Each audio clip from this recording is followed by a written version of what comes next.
This is Rich Tremblay from Sick of Change, and you're listening to my chapter of As the Story Grows.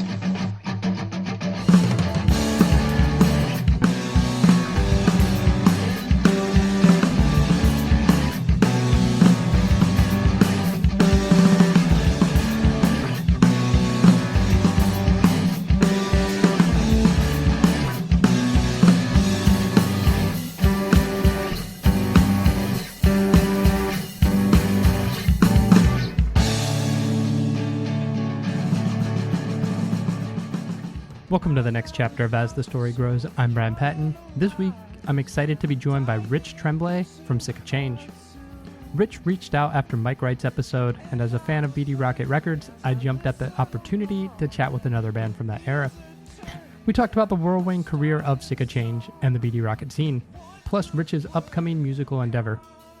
There's some more punk rock episodes on the horizon, so if you're a fan of the late 90s, early 2000s punk scene, stay tuned. Enjoy this week's chat with Rich. Our eyes fall on dangerous ground.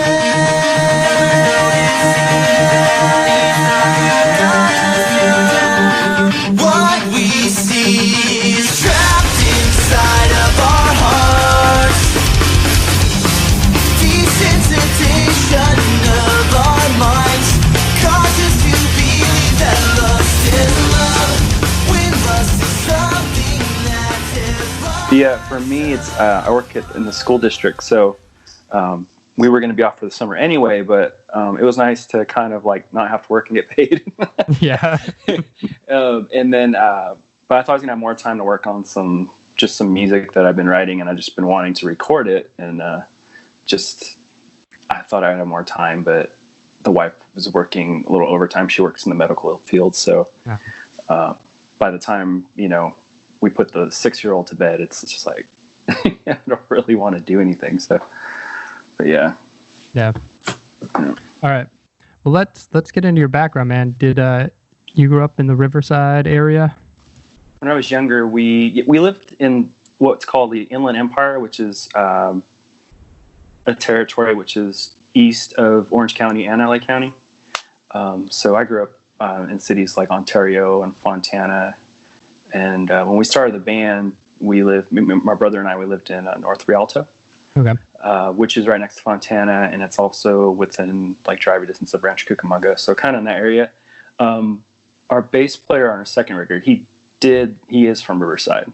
Okay. So yeah, but it's not far. I mean, it's probably depending on what part of Riverside you're from, it's like 20 to 30 minutes from wherever we were based, so not far. Gotcha. The only bio I found online had Riverside as your location, so for the band. So okay. Yeah, whatever. There's probably bios that people have made up, but I don't really think there was anything. We had a website that kind of told our story, but I mean that's non-existent anymore. So yeah. But I was doing another podcast last year, and one of the guys asked, like, so when Jeremiah from Slick Shoes was in your band or whatever, like, what? So apparently there's some sort of Wikipedia or some sort of page where it says that he was in our band, and he never was. I just thought that was weird, but yeah. Well, I mean, we're friends with those guys, but he was never in our band. My brother did play. My brother Andrew, who did play in our band Sick of Change, he did fill in for Jackson after he left for a couple of shows, but that's the only real connection. Oh, so, cool. Yeah. That I'm probably on that website that other podcast host found, because there's a mention of Jeremiah being in Sick of Change. It almost looks like a Wikipedia deal, but it's not. It's I don't know, it's like some like low key. It's strange. Yeah, I'll have to look it up again. I did, because I did see that before, but yeah, that's where we're from. Growing up, what got me into music was my parents didn't really play music in the house, but whenever I went over to my grandparents' house, my aunts and uncles still kind of lived at home. So and this was like 1980s, like Orange County. So it was I think some of the stuff that they listened to that I didn't really get attached to was some of the early punk, like Social Distortion and like TSOL and I think Agent Orange was another Orange County punk rock group. But I mainly liked U2 and the Police. They did play a little bit of Springsteen, but just listening to those bands. And then my parents would rather me listen to Christian music. So growing up in the church, I think in the 80s I was listening to bands like Undercover, Altar Boys, and Mad at the World. And then it progressed into like metal and stuff like that. So it was kind of all over the place. So yeah. Is Andrew younger or older than you? He's younger by about 3.5 years. Okay. Yeah. So which one of you started playing music first? So we actually started at the same time. There was a Christmas, I want to say it was 95, which would have been my junior year. I got drums, and then he got a guitar that same Christmas. And I kind of want to be the guitar player maybe a year or two before, but then I realized I'm not very coordinated finger-wise. And it was just, I didn't feel like I wanted to really dedicate a lot of time to doing that. So, but that's what he wanted to do. So it was cool that we ended up on different instruments, because then we can jam, and there's a beat and then there's a guitar. But yeah, it would have been 95. And he was, he was young, and he's born a couple days after Christmas, so he would have been 13 when he got his guitar, and I was 16. Yeah, so almost 17, but that's when we started playing together. And with Sick of Change, that was actually our third band, because when I was in high school and he was right behind me in middle school, there was a couple guys at my high school that we ended up playing with, and we started a punk rock band. And then we eventually got to Sick of Change. We just me and my brothers kind of went our separate ways from the other guys, and then started something else. But Sick of Change didn't start till like spring of '98. I was going to school and just kind of want to pursue that, and then I realized I didn't really want to do that at the moment, and just dropped out. And then we picked it back up. So yeah. So because I graduated in '97 and then went to school fall '97 into '98, and then once the year was over at school, I just decided, let's just start it back up and see what happens. So, yeah. That's cool. Was punk rock what you always wanted to play? I didn't even, it's funny. I don't even remember hearing the term punk rock. Okay. But in high school, maybe I heard it, maybe it just went over my head. But in high school is when it, you'd see the punks and they would wear their band T-shirts and they would kind of hang out. It would be like the punks and the goths kind of together. Mm-hmm. And I would always see like Bad Religion T-shirts or NoFX or The Cure or whatever. And then, but Dookie came out. Green Day's Dookie came out in '94, and that was my introduction to what punk is. It's neo-punk. It's not original punk rock, but it really caught my ear. So I really got into that, and then MXPX came out, I think, later that year with Pokin' At Ya, and it's kind of how I went off to the races on those types of bands. Mm-hmm. So, and we'd go see MXPX come play. They would come down Southern California and play, and sometimes they would play with Slick Shoes or whatever the Tooth and Nail bands were at the time in that area. So, but yeah, that was it was a lot of fun. I just remember it, just the energy, and just at that time it was on the radio, so it was everywhere. So it was just like this big old, I don't know. I don't think it's anything that can ever be recreated again. Yeah, but it was an exciting time. I don't think there would be anything like that. And it's not so much just because of the genre, but I just think like any genre of music's just not really, it's not going to have that same feeling, that same vibe that was happening back in the 90s. Yeah. Yeah, we got swept up by that. Yeah, it's super organic and kind of right place, right time. It really was. That's what it felt like, yeah. And whenever MXPX came down, it always seemed like the Beatles were in town, because there's like girls screaming, and the shows were off the hook, kids flying everywhere, so it was a lot of fun. That's awesome. How'd you guys get hooked up with Kevin and Jerry to start Sick of Change? Kevin, so it was me and my brother, and we had an old bassist named Jake. We started playing shows First couple of shows were with Slick Shoes and the Dingies. Kevin came probably about a month after we started playing live gigs. We met him at church. And he said that he could sing, and we were in the car one day, and he just started singing. And we're like, wow, he's pretty good. Like, he could actually, because my brother was the singer at first, and he wasn't comfortable with it. My brother's a great singer now, but back then he just didn't really have the chops for it. But Kevin was like an instant, like, we looked at each other and we're like, okay, let's start jamming together. Who are you asking about, Jerry? Or, just how those guys came to the band and how it started. John maybe? John. That's John Jerry. John came a few months later in the beginning of 99. And he went on to, after being on our first record, he went on to form Rufio, which is a punk rock band from our same area. But yeah, he came on. We ended up doing a demo with Scott Saletta of Plank Eye. We played a show with Fan Mail early 99, and it was like right at the same time that John joined the band. So we went in to record a demo, 5-song demo with Scott, who was in Fan Mail now, and he used to record at the Green Room in Huntington Beach, where a lot of seminal, Christian records have been recorded. Yeah. But I think John was only in the band for probably about a year. He ended up going back to school, or going into school. I think he had just graduated high school.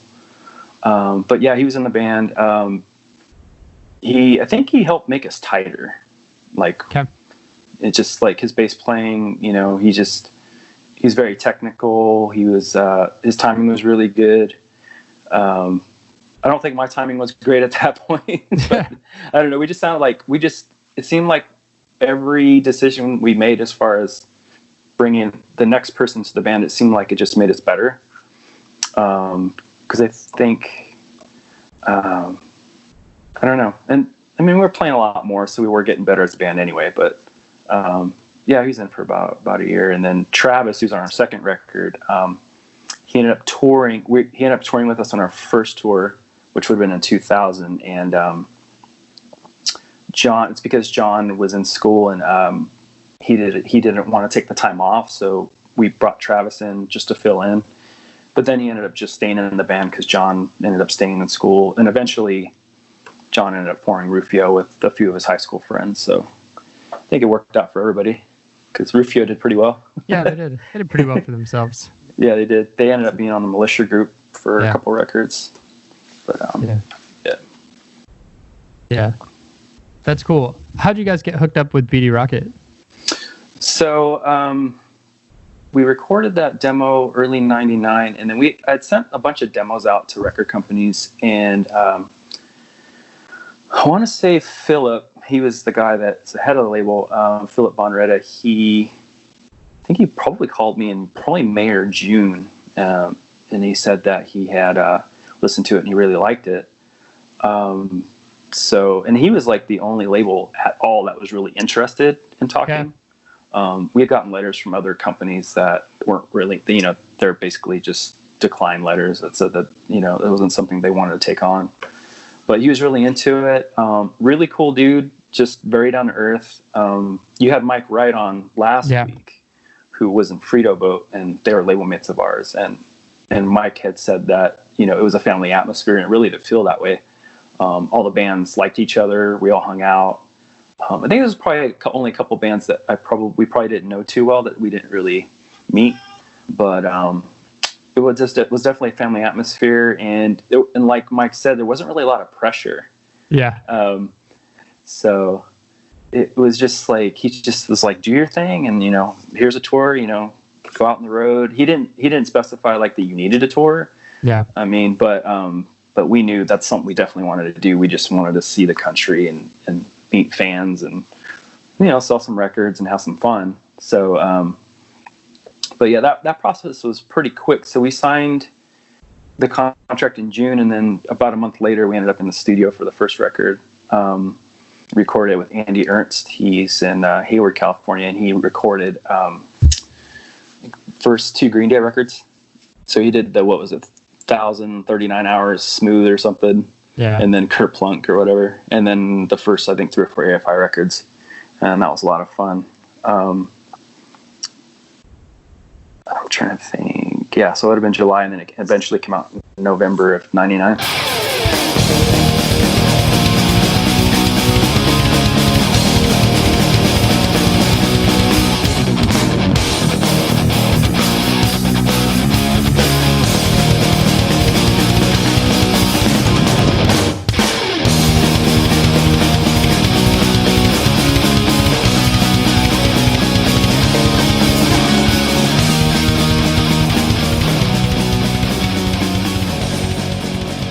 It was a lot of fun. It's funny, they always say, you have all your life to write your first record.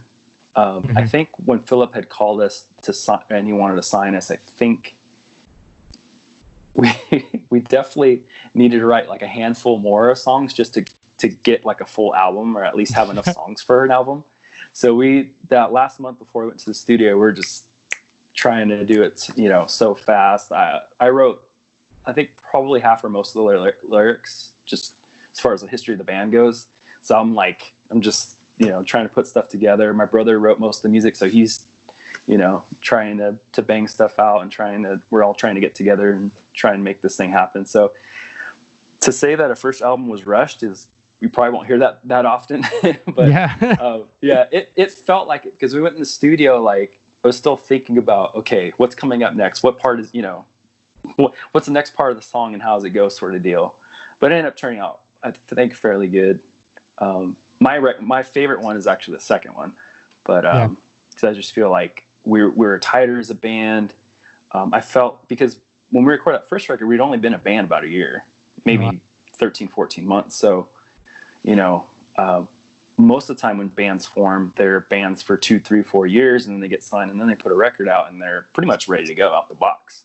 Yeah. But we were still learning. We were still trying to get tighter, get better, and write better songs. So that's why I think the second record, These Shattered Lives, was pretty much where we were really like hitting it, on all cylinders. The only problem was, I think that we were, we played a lot, we toured a lot, and I think we were just kind of getting tired, sort of burnt out. So, it beat us into shape, but at the same time, I think there was, just burnout and a little bit of tension. So it was a lot. And then we had kind of like not a lot of time, like once that tour cycled in, before we recorded the second album. So just kind of like everything just felt like everything was just going like breakneck speed. So, yeah. Did you guys do a lot of tours with other Bettie Rocket bands, or were you playing with like pop punk bands from Tooth and Nail, or other mainstream acts? So we did tour with Noggin Toboggan a couple times. So our first tour was with them, and then our last tour was with them as well. In between there, we had done a tour with Dogwood. Off the record, we did a little mini tour out to Cornerstone, and then back home, because they're from Southern California as well. Trying to think who else we toured. Shop 11 Phoenix was another band on our label. They're from Northern California. And then if we ever went out to Texas, we would play with War Rocket Ajax. They're one of the other bands on Bettie Rocket. I'm trying to think of who else we might have toured with. I think we, whenever you go to festivals, you play with a lot of the other bands from around the country or other labels. So we would always run into, bands like Element 101 or, trying to think, the band Acceptance. Yeah. So before, I think they were Acceptance then, but I remember seeing them before, and they were kind of a little bit more emo. Yeah. But I remember playing with those guys up in Seattle a couple times. Trying to think who else we played with. I think there was like, after Cornerstone, there was like this show where a bunch of bands jumped on. So I think that there was like the Juliana Theory was there, and I think Hangnail, the Undecided or something. But yeah, there's just we met a whole bunch of bands while we were on tour, which was a lot of fun. It's almost like summer camp. But yeah. Yeah, I asked Mike a similar question, but being that Sick of Change was a punk band, and that was really big right there, 99, 2000. What was that scene like for you guys, being a Bettie Rocket band? Which I remember there was a lot of momentum, and they were putting out lots of compilations, getting their name out there. What was it like for you guys? How were you received? I mean, did you feel like a second-tier band, or just happy to be part of the scene? I think we were just happy to be part of the scene. Yeah, we were on a lot of compilations. Like, we were probably on 3 or 4 that they put out, maybe 5. I remember there was a time that we had to do some pre-production for our second record, and some of that stuff ended up on 1 or 2 of the comps. But yeah, we were just happy to be out there. We didn't really think too much about whether we were on a small label or not, or whether we were getting a lot of press or a lot of marketing or whatever. We were just happy to be doing what we're doing. We figured that if we worked hard enough, we could go up the tiers, we can kind of climb up the ranks and whatnot. And, but we're so young. I mean, we just loved what we were doing. We got to meet some people that we've always wanted to meet, as far as like musical heroes and that were in the scene and, stuff like that. So no, it was a lot of fun. I mean, I don't think we had too many shows where there was like low turnout. I mean, you would have those every now and then, but I think we picked a lot of like kind of like almost the out and nowhere kind of gigs. Because I think those kids, like, nothing really ever happens in town, and when something comes up, like, everybody's there, and everybody's excited to see whoever's coming in to play. But no, we were just happy just to be doing it. I mean, I think everybody would love to be on a tour where there's like thousands of fans, Sure. out in the crowd, and it's like a movie or something, or like a script somebody had written. But no, we were just happy. And looking back on it, I wouldn't really change anything, I don't think. That's cool. Yeah. I think the only thing I would probably change is I wish we would have played a little bit longer and been around a little bit longer. I mean, we were only around for probably just like 4 years, maybe. Yeah. And because we had ended up breaking up in 2002. But yeah, I think burnout kind of set in, and it only took one person to leave. My brother's a guitar player, and he writes most of the music, and he just kind of didn't want to do it anymore, or at least he wanted to take a break and see if he wanted to come back to it. But we never actually, came back to it. It just kind of fizzled off, fizzled and kind of went off to oblivion. But that's somebody that's hard to replace. So I don't think I ever wanted to replace him. But yeah, I think we all kind of want to take a little bit of time off anyway, but it just never came back together. So but that's okay. Yeah. No problem. Do you think it was harder because he was your brother? I don't think so. I think we had a really good relationship, even though we're in the same band and we were spending a lot of time with each other. I don't think that really. I think if anything, it probably made him stay longer, maybe. Just wanting to just kind of be in the same band together. I mean, harder to think about replacing him. Oh yeah, harder. Yeah. Well, I mean, the guy is just he's such a good guitar player and good songwriter. Yeah. It's almost like trying to replace, a singer, because singer is like kind of the character of the band. Yeah. It's like the voice is up front, and depending on, the character of the voice or the character of the player, it just kind of, it sets the tone for what a band should sound like, and or sounds like. And it would have been weird to try and replace them. So didn't even think of trying. I just figured, maybe we'll do something else in some other time or somewhere down the road. And we actually, probably about a year or year and a half after that, me, him, and our bass player from Sick of a Change, we ended up just kind of jamming and seeing if maybe we can do like some sort of 3-piece deal. And he was actually going to start singing in that deal, but we didn't actually get it off the ground or anything. So, but it was still fun to just see if we can do something else. And it was going to be a different genre. It wasn't going to be punk rock at all. It's going to be more kind of like rock with some, soft rock sort of deal. Yeah. So, because our tastes were changing. So yeah.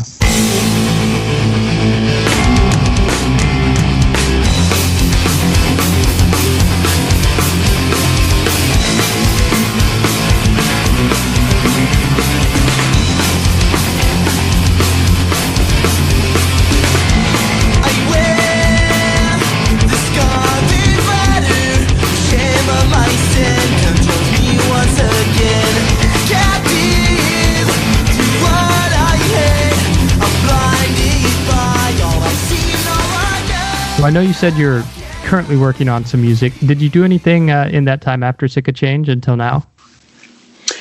So, my brother, so after me and Travis and Andrew had stopped trying to do something together, my brother still was writing, and he actually made a little EP that he didn't he didn't put it out and sell it or anything. This would have been like 07 or 08, and I played on it, and basically we did like most of the instrumentation, and it sounded good. It was kind of like Phil Wickham-ish, like early Phil Wickham-ish type music. But he didn't, we played a couple shows together, but then, he ended up meeting his wife, or my sister-in-law, who ended up becoming his wife down, a couple years later. And so, yeah, he got married. He didn't really pursue that anymore. And then I kind of stopped playing drums, about 10 years ago. Okay. And then I didn't play music at all. And in about 2014, my wife got a promotion, and we had just had our daughter, and she's about 6 months old. And we basically told each other before we had our daughter that if there was any way that one of us could stay home, then we would do that. So she got a promotion. I came home, and I'd basically been home ever since with our daughter. That's even familiar. Yeah, is that what you guys do? Yeah. Yeah. Same thing. It's just like, I don't know what it is. It's just like the age of. Yeah. Wait, so are you home or is she home? I'm home. You're home, yeah. Yeah. So that would make sense. There's a lot of pictures of you and the kids. Yeah. But yeah, so I've been home since then. I heard, I heard people talk about using GarageBand and recording stuff. So I started fiddling around with GarageBand about 6 years ago, and I had recorded so many ideas. I just used whatever native instruments they had in there, like drums and piano and synths and all that stuff, bass and whatever. So I have like a backlog of probably about 10 ideas on there, and then I'm working on a few other ideas recently, and I hadn't. Between that point and now, I hadn't really thought about just like trying to maybe put it on streaming or something, or trying to finish anything. So I'm not much of a singer, but I think I'm going to try and sing on these ones. But if not, I might get somebody. But yeah, I'm working on stuff. It's kind of like I think my favorite band of the past probably 15 years is probably the Killers. Okay. So there's a lot of influence there, but it's also kind of like it's kind of worshipy in a way, but there's things about worship that I really don't like, because there's a lot of the same type of sequences. There's like, down choruses, down bridges, build-ups, and all this stuff. And I kind of like what Dustin Kensrue from Thrice did while he was doing worship. It was just music, Yeah. It didn't have a certain kind of feel, or he wasn't trying to make it sound like something or sound like worship, but it still comes across as far as lyrically that way. So I'm kind of into that, but that's kind of stuff I'm working on. So I thought I'd have more time, but I think slowly, surely I'll piece it together and let you know when anything comes out. But I don't know what about me is so much in the albums, but I think I'll definitely probably just do like some sort of like 4 or 5 song EP or something, and just like slowly put, like little EPs out or whatnot. Yeah, like throw it up on Bandcamp and. Yeah, something anywhere really. And are you working on stuff too? I think I saw that. Kind of. Who knows? Always. Yeah, it's like the creator in us. Like when you're musical, it's like this itch you just have to scratch, and you just have to put something down or put something out. So yeah, I totally understand that.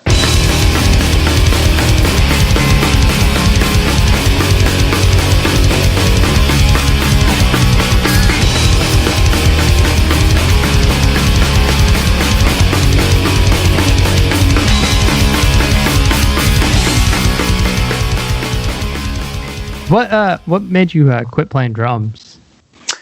I didn't really enjoy it anymore. Okay. I think I slowly but surely just kind of just just didn't want to really do it much anymore. I wish I didn't sell my stuff. I wish maybe I just had it around. Yeah. I wish I just had it around. Actually, a couple years ago, because since 2016, I've been playing bass at church, whatever churches that I was going to. We ended up moving close to where my brother lives, and I ended up playing with him at church, playing bass, and he's on guitar. He used to be a worship pastor until about a year ago, and he needed a drummer because a couple of the drummers that he had in rotation, they're welders, and they got added to a project where it was like a 7-day-a-week gig. So they weren't going to be coming to church on Sundays to play. So I actually stepped in for a few months a couple years ago. I actually did enjoy it. But the problem is I'm such a perfectionist, especially now that I'm older, that I was spending like hours a week practicing and making sure my stuff was together and tight, that, by the time I got to Sunday, I was just kind of like, and I wasn't used to playing that much. Yeah, I would just be kind of tired. When you do 3 services, the third service, you're just like, oh man, I'm just beat. So, but it was fun. I got to do that. While those guys were out. But and I got I don't know, Questlove from the Roots, right? Yeah. He has his own like signature mini kit. Mm-hmm. That's through Ludwig. So for those few months, I got a kit. And I was going to keep that kit, but I still ended up selling it anyway. So, oh man! I don't know what it is about me and drums. I just sell drums. I still have my bass stuff, and I even added a guitar, but I don't have any drums. So I'm just using Easy Drummer on my software. That's cool. Yeah. So I'm glad that they make that kind of software. These companies they record like live stuff, and then you can just, it doesn't sound like it's Robotronic or anything. So but yeah, that's the last. I don't really have like a desire. Like if a drum's at church and it's just sitting there, then I might bang it around for a couple minutes. But which is weird because I'm sure people are listening to this episode and they're thinking like, what? One of the guys that plays like the fastest like punk rock beat doesn't like playing drums anymore. Like, no, not really. I don't. So sure, it happens. Yeah, it is. But I'm really into bass now, and then I got the guitar just to have a guitar to record with. So I got a Telecaster. Nice. I actually got a Bullet Squire Telecaster. It's actually really good. They've come up a long way, because when my brother got his first guitar, it was a Squire Strat.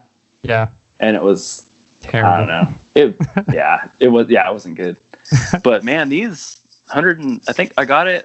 So after the pandemic hit, they were selling for cheap on Guitar Center. I don't like Guitar Center, and I don't normally or stuff on Reverb or whatever.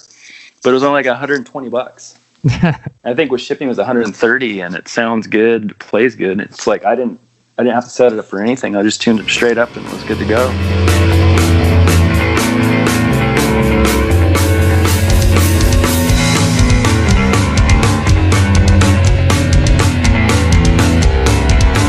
Basically wanted to just come on the show because there's not really much for Sick of Change out there, Yeah. Even if you look up pictures, I mean, there's probably like 2 or 3 pictures on the internet. Right. The only thing out there is, both of our albums are on the streaming. I was really surprised to see that on Spotify, there's like close to 600 monthly listeners for our band.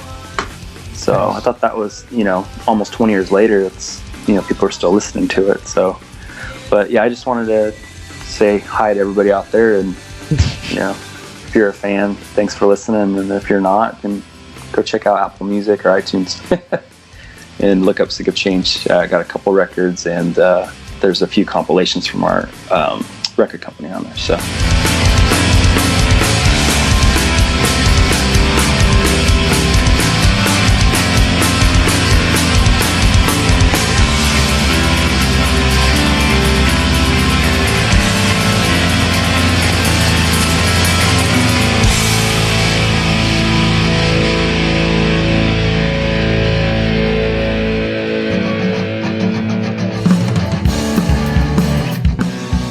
Thanks for listening to As the Story Grows. Our theme song was written and composed by the legendary Bob Nana. If you like what you hear, subscribe on iTunes and give the show a rating and review. If you'd like to support the show financially, click on the Patreon link at asthestorygrows.com. If you enjoyed this episode, share it on social media with your friends. Much appreciated, and thanks for listening. I never felt so young.